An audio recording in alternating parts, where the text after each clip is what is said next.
Monsieur le Président, chers collègues, en 2017, un appel à manifestation d'intérêt est lancé dans l'objectif d'amener plusieurs territoires en réalité différentes, le Doubs, Ville d'Amiens, Toulouse, à s'impliquer dans un but commun, porter des politiques de solidarité aux objectifs ambitieux. Réduire au moins de moitié le nombre des sans-abri, ça a été dit, apporter à chaque jeune sans ressources une solution de logement et du soutien, ne plus avoir de sortie sèche d'institutions, maintenir chez eux des ménages ayant un logement trop cher ou étant en situation de ne pas pouvoir le payer. La métropole de Lyon a été retenue. L'importance des moyens alloués par l'État à ce territoire par rapport aux autres, plus d'1 million d'euros en 2018 sur une enveloppe nationale de 8 millions pour 24 territoires, montre à quel point elle est reconnue comme véritablement capable d'impacter et d'améliorer le quotidien des métropolitains les plus vulnérables. Très concrètement, les plus vulnérables peuvent avoir droit aux habitats groupés, aux pensions de famille, aux accueils de jour. Toutes ces offres partent du principe que reloger des sans-abri ou des publics sans domicile ou sans ressources dans un logement diffus répond certes à leur besoin d'avoir un toit pour dormir.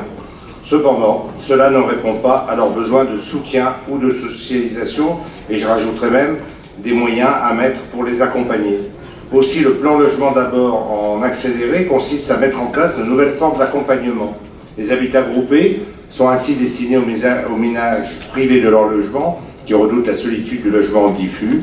Les pensions de famille sont plutôt pensées pour des personnes privées de logement ne souhaitant pas vivre seules. L'idée est donc de partager des espaces et des temps communs. Certaines associations le font. L'objectif est clair là aussi, entretenir les liens, amener les uns et les autres à interagir ensemble.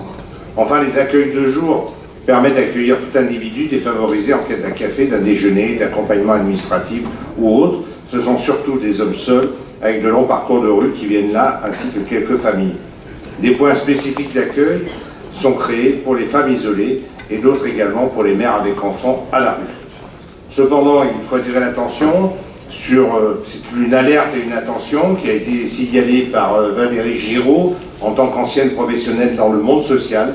Le mélange des publics en difficulté se fait souvent à leurs dépens.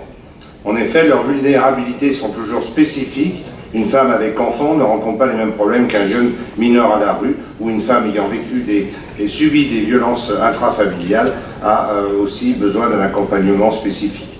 Dès lors, les habitats groupés rassemblant des publics faisant face à des fragilités, par exemple, mélanger des sans-abri ou des personnes ayant des difficultés psychiatriques, et en tant que maire, nous sommes souvent confrontés à ces difficultés, ces difficultés ne doivent pas être prises à la légère, et au-delà simplement du droit au logement, il y a aussi un accompagnement nécessaire pour l'ensemble de ces personnes, sinon il n'y a pas de solution pérenne pour ces personnes. En bref, nous soutenons les actions permettant de briser la solitude des personnes en difficulté. Cependant, nous appelons à la plus grande vigilance en ce qui concerne les risques de mélange de public qui peuvent déboucher sur d'autres problèmes, comme le fait de perturber l'équilibre mental ou physique de ces derniers.